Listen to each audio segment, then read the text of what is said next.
সন্তানকে অভাব নয়, চিন্তা বড় করার সাহস দিন।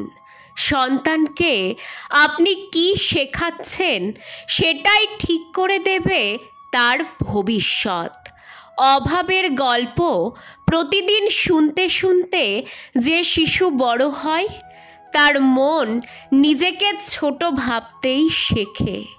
সে শেখে আমার স্বপ্ন দেখার অধিকার নেই, আমার চাহিদা অযৌক্তিক, আমরা গরিব, তাই আমার স্বপ্নও গরিব হতে হবে।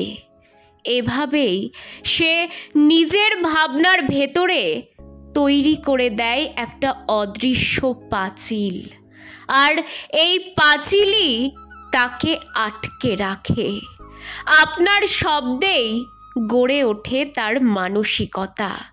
আপনি যদি প্রতিদিন বলেন আমাদের সামর্থ্য নেই, এত দামি জিনিস কেনার ক্ষমতা আমাদের নেই, তুই বেশি চাস না, তবে সে মনে মনে মানিয়ে নেয় যে তার স্বপ্নগুলো শুধু দেওয়ালে টাঙানোই থাকবে, বাস্তব হবে না কখনো।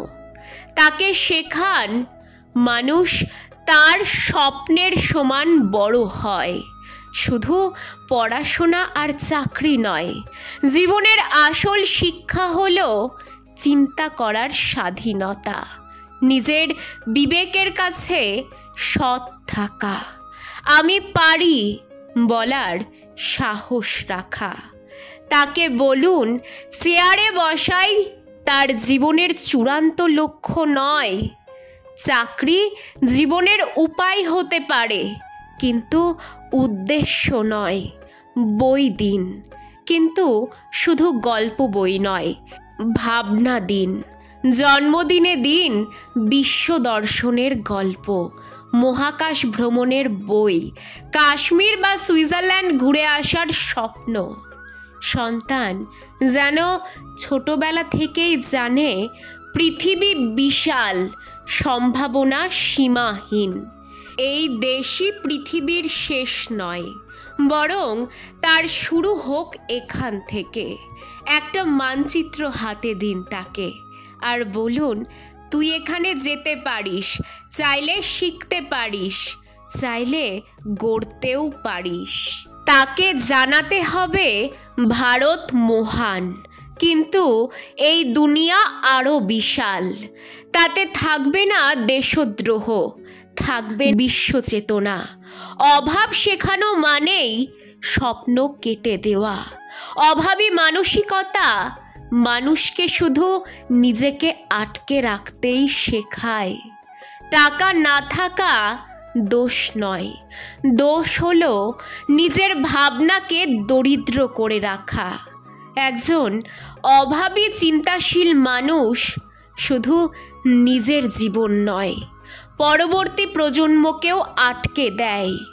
খেয়াল রাখবেন, হতাশ মানুষের মন্তব্য যেন না পৌঁছায় আপনার সন্তানের কানে।